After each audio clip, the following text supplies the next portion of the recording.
Okay, so I know I haven't made a review in like 10 years, but it's Ant-Man, so I gotta make a review for this. So Ant-Man is the latest movie in the Marvel Cinematic Universe, which takes place right after, well, not right after, but after Avengers Age of Ultron in the whole like Marvel timeline. And it's about the story of Scott Lang, played by Paul Rudd, you know, becoming the Ant-Man. Now right off the bat, I think Paul Rudd is a great actor and he's casted perfectly as Scott. He's charismatic, he's charming, he's likable, and you know, you're really rooting for him in this movie. Michael Douglas as like the mentor, the original Ant-Man, Hank Pym. He's great. I don't think anyone that's watched Lost can complain about Evangeline Lilly. There are a couple really entertaining supporting characters, like one played by Michael Pena.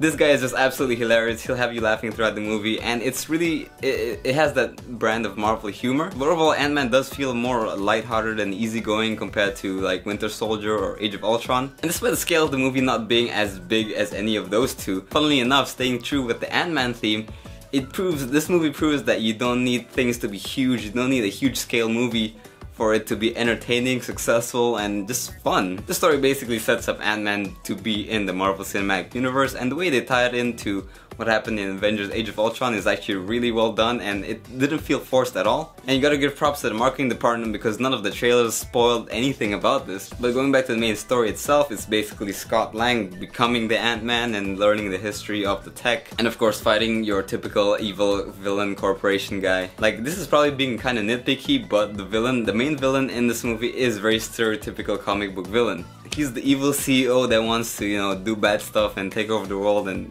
stuff like that. Like, you've seen it a million times, but it doesn't actually detract from the movie at all because, you know, for the purpose of the plot, it works. So just because something has been done before, maybe even better, doesn't necessarily make it a bad point. Like, when I first saw the trailers for this movie, I wasn't too hyped about it. I didn't quite know how it was gonna work, and Ant-Man isn't exactly the most popular like superhero around. But I walked out of this movie enjoying it a lot more than I thought I would, and that's always a good thing when you have lower expectations for something and it ends up blowing your expectations out of the water. I think the only other problem with this movie, apart from the villain being a cliche, is that they try to cram a bit too much information within like the first 30 minutes.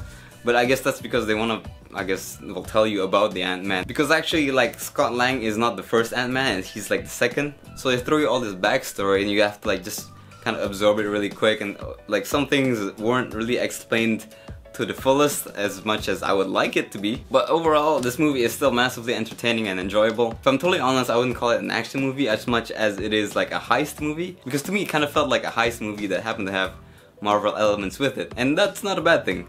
There's definitely still some really good action in this movie, but the way the story is set up and everything builds up, it feels more like a heist movie rather than a non-stop action film like Avengers was, you know, where Ultron would mess something up and then the Avengers would fix it, and then Ultron would go to the next place to mess something up and then the Avengers would come and fix it again. But yeah, if you're a big fan of the MCU, definitely go see this if you haven't already. But if you're not and you want to watch something that's fun, lighthearted, entertaining, pretty funny, Ant-Man is a good bet, and I would say overall it's definitely worth watching twice. But anyway guys, if you've seen Ant-Man, I want to know what you think in the comments down below, and if you like this video, go ahead and hit that like button, subscribe, and I'll see you guys next time.